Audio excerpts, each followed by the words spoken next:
For several days, Tsukasa was lost in his thoughts. 2 days ago he broke up with the person who he was in a relationship with. He didn't really want to hurt anyone again. But, after he finally understood his feelings, he knew that if he had stayed with that person, it would only get worse for both of them. Fortunately, it turned out that this person didn't have such strong feelings for Tsukasa, or rather, it was just, at first quite strong, infatuation. Thanks to this, they managed to part with each other without much difficulty. And now, Ami was sitting in his room wondering what he should do. However, his thoughts were interrupted by the familiar notification sound of an incoming message. He unlocked his phone and saw, "Hello. Are you currently at your home?" That message surprised Tsukasa, but after a second he wrote back, "Yeah. Can we meet in front of your house in 10 minutes? "Sure. But why?" Tsukasa looked at his phone for a moment, but Hinata went offline without responding to the message. Something was giving him a bad feeling. After a few minutes Ami left the house. He didn't have to wait too long, because after just several seconds he saw Hinata in front of him. The younger one quickly greeted him, and apologized for disturbing him unannounced. After hearing from Tsukasa that it was alright, because he had nothing to do anyway, he started to explaining why he came here. "So, I wanted to give you back your hoodie." Only now, Tsukasa noticed that Hinata was holding a bag in which, as he managed to see, was a gray hoodie. The same one that was Shoyo's favorite cloth. "You don't need to worry. I washed and disinfected it. But I've worn it so many times, that maybe I should just buy you a new one and throw this one away?" "No. It's okay. But why? Didn't I agree that you can keep it?" It's gonna be easier for me this way." Yesterday, Hinata thought a lot about his decision. At first, he thought that maybe it would be a good decision to give the hoodie back to the owner, and buy the same one, but he quickly gave up on that idea. He realized that it wouldn't change much at all, and whether the hoodie would belong to him or not, it would always remind him of Tsukasa, and their moments together.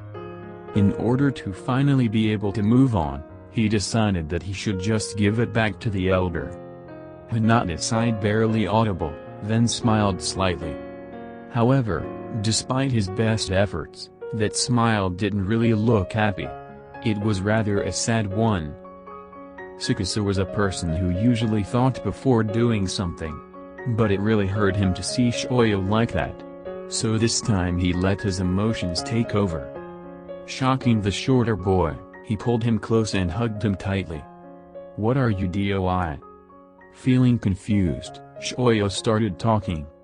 But Ami's words cut him off. "I still love you." Tsukasa spoke these words unconsciously. He only realized that he had done it when he saw Shoyo's reaction. "What?" Tsukasa took a deep breath before speaking again. "I said that." "No, stop." Hinata pulled out of Ami's hug. "I don't want to hear it again." He was still shocked. His voice cracked. The words he said were what his mind was telling him. However, his heart felt different. Why? Why now? Now that, after all this pain, I have finally decided to move on completely. The younger looked at Ami with pain in his eyes. After a while, other emotions appeared in them, but Tsukasa was unable to describe it. "Why do you always have to turn my world upside down?" Hinata didn't seem to be able to count how many times he felt his world turned upside down by Ami. However, usually it was in a positive meaning. As if Tsukasa made Hinata see things around him in new colors. He felt this way at their first meeting. Then when he realized his feelings for the elder. Later, after they started dating. Also during their first kiss. And subsequent ones as well. And in a huge number of other situations.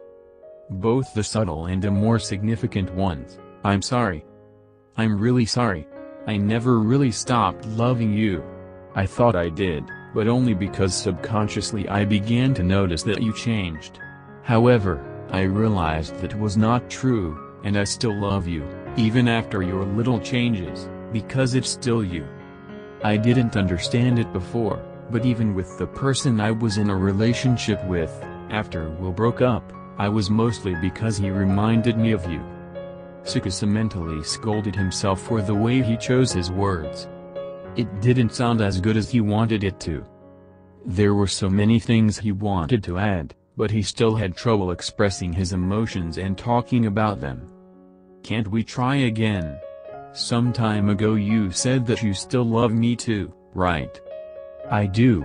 But what if it comes to a situation where you will again think that you don't love me anymore? No matter if it actually would be true or not. Even if you really feel like that, how can I believe you won't leave me one more time? I don't want to go through this again. And, in fact, compared to for example other people's stories, you haven't done anything too bad, but I would probably have a hard time trusting you completely again. I know that I made you suffer. And that's even before we broke up. But I promise that I will try to fix it all and make up for it. The reason you started changing was also me, right? Why did you never tell me how hard it was sometimes for you because of my behavior? Because I've always cared about your feelings more than mine. Shoyo spoke the words calmly. For SakuHina, too calmly. OmiHina opened his mouth with the intention of answering something, but noticing this, Hinata decided to cut him off. I'm tired of all these feelings. Please, give me a break. And time to sort this all out in my head.